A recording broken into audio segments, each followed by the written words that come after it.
किसी ने बड़े कमाल की बात कही कि जिंदगी में हर पल इंसान को जीत चाहिए, लेकिन फूलों की दुकान वो दुकान है जहां जाकर के इंसान अपने लिए हार मांगता है। हाय गाइस, मेरा नाम है आरजे कार्तिक। एक छोटी सी कहानी। ये कहानी 6 साल के सैंडर्स की, जिनका बचपन खास नहीं रहा। सैंडर्स का जन्म हुआ था अमेरिका के इंडियाना के हेनरीविल में। जब 6 साल की एज हुई तो इनके पिता का निधन हो गया। इनके फादर की डेथ के बाद में इनकी माँ ने घर से बाहर निकल करके काम करना शुरू किया। वो एक टमाटर फैक्ट्री में जाकर के काम करती थी। सुबह जाती थी, शाम में आती थी। अब दिन में बच्चों को भूख लगती, खाना कौन बनाता? तो सैंडर्स ने, जो कि अपने भाई बहनों में सबसे बड़े थे, इन्होंने घर में खाना बनाना शुरू किया। इतनी नन्ही मुन्नी एज में छोटा सा बच्चा अपने भाई बहनों के लिए खाना बनाता था। 7th क्लास तक ये सब कुछ करते रहे। स्कूल भी जाते, घर का काम भी करते, खाना भी बनाते। लेकिन फाइनली घर में जिम्मेदारियां इतनी बढ़ चुकी थी छोटे भाई बहनों की, परिवार की, कि इनको स्कूल से ड्रॉप आउट लेना पड़ा। स्कूल छोड़ने के बाद में इन्होंने खेत में जाकर के मजदूरी करना शुरू किया। जब वहां से ज्यादा पैसे नहीं मिलते थे तो हॉर्स कैरेजेस, जो घोड़ा गाड़ी होती है, उसको पेंट करने का काम करना शुरू किया। एज बढ़ती गई। 16 ईयर्स की एज में जो सैंडर्स था, इन्होंने अपने डॉक्यूमेंट्स में गड़बड़ी करके, अपनी एज छुपा करके यूएस की आर्मी में दाखिला ले लिया। वहां जाकर के नौकरी करने लगे, उसे ज्वाइन कर लिया। लेकिन 1 साल के अंदर इनकी गड़बड़ी पकड़ में आ गई और इनको सेना से बाहर कर दिया गया। उसके बाद में रेलवे में जाकर के मजदूर का काम करने लगे। वहां पर एक दिन एक कोवर्कर से झगड़ा हुआ और उसके बाद वहां से भी नौकरी से निकाल दिया गया। लेकिन बंदे ने हार नहीं मानी। सैंडर्स को लगा कि अभी भी मुझे काफी कुछ अचीव करना है। एक यूनिवर्सिटी में जाकर के पढ़ाई करने लगे, लॉ की, एडवोकेट बने। लेकिन एक लीगल केस में फाइट थोड़ी ज्यादा गंदी चली गई और इस चक्कर में अपना लीगल केस और इसी के साथ में जो लीगल करियर था, दोनों तबाह कर लिया। हर तरफ से डिसअपॉइंटेड होने के बाद सैंडर्स अपने होम टाउन वापस अपनी मां के पास गए। वहां जाकर के भी मां से कहा कि मां, हर पल मुझे हार मिल रही है, लेकिन मैं हार नहीं मानूंगा। इंश्योरेंस एजेंट का काम करना शुरू किया। घर घर जाकर के इंश्योरेंस पॉलिसी बेचना शुरू किया। सैंडर्स ये काम कर रहे थे, करियर थोड़ा सा ट्रैक पर आ रहा था। लेकिन एक दिन ऑर्डर फॉलो नहीं किया और इनके बॉस ने इन्हें नौकरी से निकाल दिया। 1920 में सैंडर्स ने एक फेरी बोट बनाने का काम शुरू किया, नाव बनाने की कंपनी शुरू की। उसमें इन्हें इंस्टेंट सक्सेस मिली। वहां से थोड़ा सा पैसा आया तो इनको लगा कि कुछ और बिजनेस करना चाहिए। केमिकल लैंप्स बनाने का इन्होंने काम शुरू किया। ये केमिकल लैंप बना ही रहे थे, उसको अच्छा करना ही चाह रहे थे कि अचानक से एक कंपनी, बड़ी कंपनी, इसी प्रोडक्ट को मार्केट में लेकर के आई और उनके केमिकल लैंप्स बहुत बेहतर क्वालिटी के थे। सैंडर्स को समझ में आ गया कि हम कहीं भी टिकने वाले नहीं है। सैंडर्स ने वो काम भी शुरू करने से पहले ही बंद कर दिया।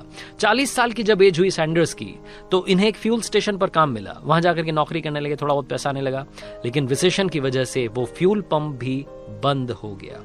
फॉर्चुनेटली कहिए, इनका भाग्य कहिए, उसी साल एक सर्विस स्टेशन इन्हें रेंट फ्री ऑफर के साथ में ऑफर किया किसी ने और कहा कि आप इसको चलाइए, जो भी आपकी सेल होगी उससे प्रॉफिट आप हमें शेयर कर लीजिएगा।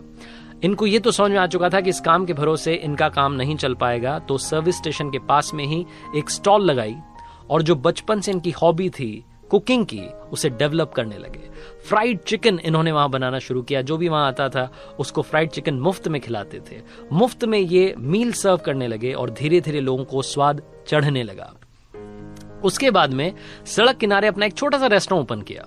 वहां धीरे धीरे भीड़ जो थी बढ़ने लगी। एक बार एक गवर्नर वहां से निकले और उन्होंने जब ब्रेकफास्ट किया, जब उन्होंने फ्राइड चिकन खाया तो उनको मजा आ गया। उन्होंने कहा कि अब से इसका नाम जो है केंटकी कर्नल नाम है। और इसी नाम से वो जो डिश थी वो धीरे धीरे पॉपुलर होने लगी। उस रेस्टोरेंट को ये अच्छा खासा चला रहे थे। लेकिन एक दिन एक एम्प्लॉय से किसी का झगड़ा हुआ और उस झगड़े के चलते 4 साल के अंदर वो बंद हो गया। हार नहीं मानी। सैंडर्स ने फिर से एक और रेस्टोरेंट ओपन किया। लेकिन अब की बार अनफॉर्चुनेटली ये कहिए कि सब कुछ गलत हो रहा था। उस रेस्टोरेंट में आग लग गई और वो भी तबाह हो गया।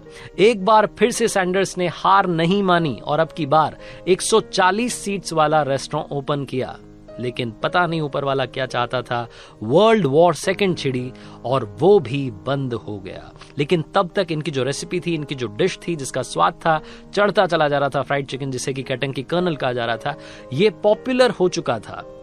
वर्ल्ड वॉर सेकंड खत्म होने के बाद में इनके पास इतने पैसे नहीं थे कि रेस्टोरेंट फिर से ओपन करते। तो इनके दिमाग में एक आइडिया आया कि क्यों ना इस रेसिपी को अलग अलग रेस्टोरेंट्स में जाकर के बेचा जाए और अगर वो खरीद लेते हैं तो फिर उनसे परसेंटेज लिया जाए। ये बहुत सारे रेस्टोरेंट्स में गए, जाते रहे, लेकिन इन्हें हर बार हार मिल रही थी। किसी ने भी उस रेसिपी को अप्रूव नहीं किया।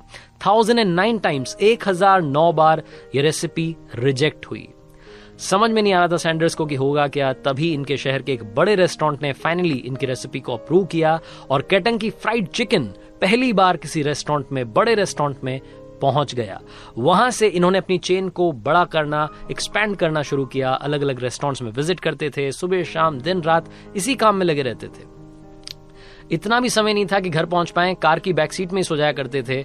और सैंडर्स अपनी जिंदगी के उन संघर्ष के दिनों में अपने ब्रांड को बनाने में लगे हुए थे। 1964 तक KFC की 600 ब्रांचेस ओपन हो चुकी थी, एक कंपनी बन चुकी थी, केंटकी फ्राइड चिकन यानी कि KFC। 1969 में स्टॉक एक्सचेंज, न्यूयॉर्क के स्टॉक एक्सचेंज में ये नाम गूंजने लगा और सैंडर्स जो थे वो धीरे धीरे बहुत बड़े बिजनेसमैन बनते जा रहे थे। कब 600 से 3500 3500 ये ब्रांचेस हो गई, इन्हें खुद मालूम नहीं चला। अलग अलग देशों में ये ब्रांड जो था एक्सपैंड हो रहा था। पहला इंटरनेशनल फास्ट फूड चेन बनी जो कि धीरे धीरे अलग अलग कंट्रीज में एक्सपैंड हो रही थी। यूएस के बाद में UK, कनाडा, मैक्सिको, जमैका, अलग अलग देशों में ये international fast food chain expand होती जा रही थी। 16 दिसंबर 1980, 16 दिसंबर 1980, जब सैंडर्स 90 साल के थे तब उन्होंने आखिरी सांस ली। और ये फैक्ट आपको बता रहा हूं कि उस वक्त जब उन्होंने आखिरी सांस ली, उनकी KFC जो थी दुनिया में 6000 जगहों पर 6000 ब्रांचेस में पहुंच चुकी थी।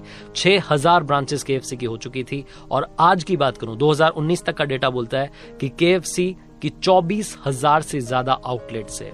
इनका चेहरा हमेशा आप KFC के लोगों पर देखते हैं, फ्रेंच कट दाढ़ी और वो वेस्टर्न टाई लगाए हुए जो अंकल हैं, इन्हीं का नाम है कर्नल हार्लैंड डेविड सैंडर्स, जिनको कि आज हम सलाम करते हैं और धन्यवाद करते हैं। इन्होंने हमें सिखाया कि जिंदगी में बार बार हार मिले तो किस तरीके से जीत का रास्ता तय करना है। कर्नल हार्लैंड डेविड सैंडर्स की कहानी जो आप लोगों को, हम लोगों को एक बहुत बड़ा मैसेज देती है। मुझे काफी सारे दोस्त कहते हैं कि बार बार हार मिल रही है, एक बार फेल नहीं हो रहे हैं, बार बार फेल हो रहे हैं, क्या करें।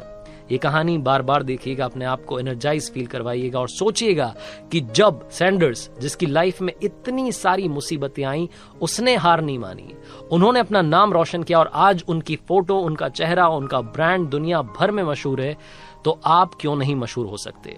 अपने ऊपर यकीन रखिए। अगर हार लगातार मिल रही है तो हमेशा याद रखना, हारोगे नहीं तो सीखोगे कैसे, और सीखोगे नहीं तो जीतोगे कैसे। इसीलिए आरजे कार्तिक कहता है, कर दिखाओ कुछ ऐसा कि दुनिया करना चाहे आपके जैसा। हर सोमवार सुबह 9:30 बजे मेरे YouTube चैनल पर, Instagram हैंडल पर, Facebook पेज पर देखिए एक नई कहानी।